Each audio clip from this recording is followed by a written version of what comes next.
तो कैसे हैं आप लोग? उम्मीद आप सब लोग अच्छे होंगे और अच्छे से अपने पढ़ाई को कर रहे होंगे।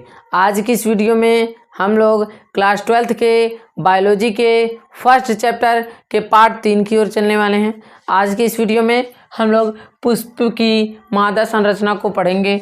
अगर आप सभी लोग इसके पीछे वाले वीडियो यानी कि पार्ट 1 और पार्ट 2 को नहीं देखे हैं तो जाइए पुष्पी पादपों में लैंगिक जनन के नाम से प्लेलिस्ट बना हुआ है, उसी में वह वीडियो भी है। साथ में सबसे ऊपर एक और वीडियो है जो क्या चीज़ बायोलॉजी में हमें कितना चैप्टर पढ़ना है, बेसिक कॉन्सेप्ट को भी उसमें बताया गया है। तो चलिए आज की इस वीडियो को शुरू करते हैं। देखिए क्या चीज़ है, पुष्प की मादा संरचना।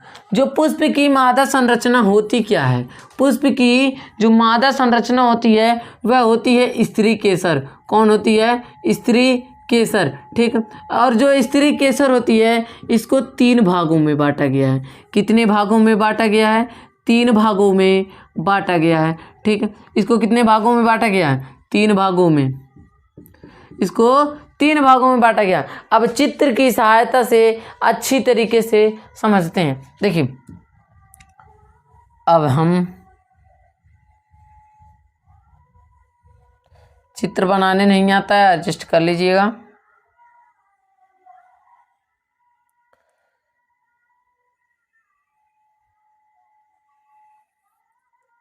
देखिए अब यह जो हमारा ऊपर वाला भाग है यह है वर्तिकाग्र। क्या है? वर्तिकाग्र, ठीक है। और यह जो रास्ते के समान, गली के समान दिख रही है यह हमारी वर्तिका है। क्या है? वर्तिका। और यह जो यानी कि जो उभरा हुआ दिख रहा है, उभरा हुआ, इसको हम कहेंगे अंडाशय। क्या कहेंगे? अंडाशय कहेंगे। अब इतना हमारा हो गया कि इन्हें 3 भागों में बांटा गया, वर्तिका और वर्तिकाग्र और अंडाशय, ठीक है। अब इनके थोड़े कार्यों को भी समझ लेते हैं कि इनके आखिर कार्य क्या होते हैं। देखिए जो वर्तिकाग्र होता है यह चिपचिपा होता है। क्यों चिपचिपा होता है? इसका चिपचिपा होना भी आवश्यक होता है। क्यों? हम लोग पिछली वीडियो में यानी कि हम पढ़े हैं परागकण जो होते हैं या फिर हाथों के द्वारा, मनुष्य के द्वारा, वायु के द्वारा, पाउडर के समान होते हैं ना, वायु के द्वारा, हाथों के द्वारा, कीट पतंगों के द्वारा क्या होते हैं, वह उनके पैर में हवा के द्वारा इधर से उधर जाते हैं। अगर यह चिपचिपे नहीं होंगे तो वर्तिकाग्र कैसे ग्रहण करेगा? जब यानी यह चिपचिपा होता है, इसी के कारण जो परागकण होता है यानी कि जो समझ लीजिए नर युग्मक है, जो परागकण है वह पुष्प का नर युग्मक है। और जो वर्तिकाग्र यानी अभी आएगा, आगे आएगा, उसको भी हम बातें करेंगे, आगे सब बात करेंगे। तो जो आया है क्या, पुष्प का नर युग्मक जो आया है वह कहाँ गया? कहाँ? वर्तिकाग्र तक आया। वर्तिकाग्र अगर चिपचिपा ना होता उसको अपने ऊपर लेता नहीं और वह दूर चला जाता, इसी कारण यह चिपचिपा होता है।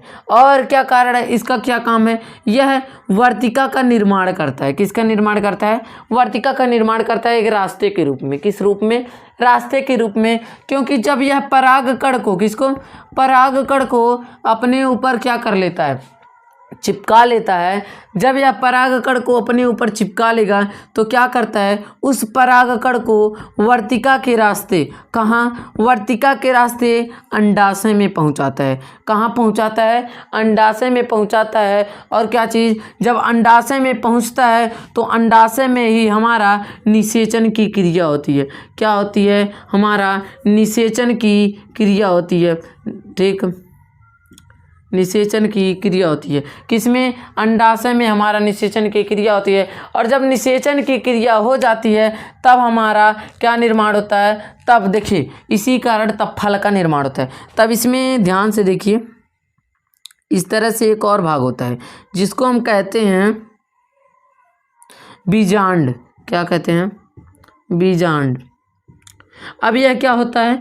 यह जब निषेचन हो जाता है, संलयन हो जाता है तो क्या होता है? जो हमारा क्या होता है, जो जो हमारा यह है क्या होता है, यही अंडाशय जो होता है यही क्या कर लेता है, फल का रूप धारण कर लेता है। तो ध्यान से सुनिएगा, ये मान लीजिए फल है, क्या है, फल है, तो क्या निषेचन के पश्चात इसका निर्माण होगा। फिर बीच में जो पाया जाता है यही हमारा है बीजांड, यानी कि बीच में जो बीज पाया जाता है उसी को हम कहते हैं बीजांड। यानी कि क्या हुआ, स्त्री केसर 3 भागों में होता है, वर्तिकाग्र, वर्तिका और अंडाशय। अंडाशय में क्या होता है, निषेचन की क्रिया होती है। वर्तिकाग्र क्या करता है, अपने ऊपर चिपका लेता है। क्यों चिपका लेता है, क्योंकि यह चिपचिपा होता है। किसको चिपका लेता है, परागकण को चिपका लेता है। ठीक, जब यह परागकण को चिपका लेता है तो वह किसके द्वारा, वर्तिका के द्वारा अंडाशय में पहुंचता है। जब अंडाशय में यह पहुंच जाता है, जब अंडाशय में पहुंच जाएगा, अंडाशय में निषेचन की क्रिया होगी।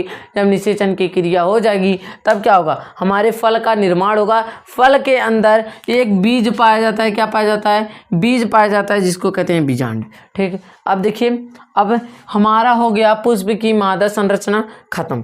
देखिए एकदम अच्छी तरीके से समझ चुके हैं, पुष्प के बारे में थोड़ा समझ चुके, फिर पुष्प के नर संरचना को समझ चुके, पुष्प की मादा संरचना को समझ चुके। अगर आप सभी को इन सभी का PDF चाहिए 73 17 79 29 11 इस नंबर पर आप सभी लोगों को व्हाट्सएप पर मैसेज कर देना है कि PDF चाहिए, तब हम आपको एक ग्रुप में ज्वाइन करेंगे। फिर उसी ग्रुप में आप सभी को PDF मिलता रहेगा। कब मिलेगा, जब यह चैप्टर पूरा खत्म हो जाएगा तब उसी ग्रुप में आप सभी को PDF प्रोवाइड कर दिया जाएगा। अगर आप सभी को वीडियो अच्छा लगा हो, वीडियो को एक लाइक एंड चैनल को सब्सक्राइब करें। अब हम मिलेंगे अगले वीडियो में किसी और टॉपिक के साथ। जय हिंद।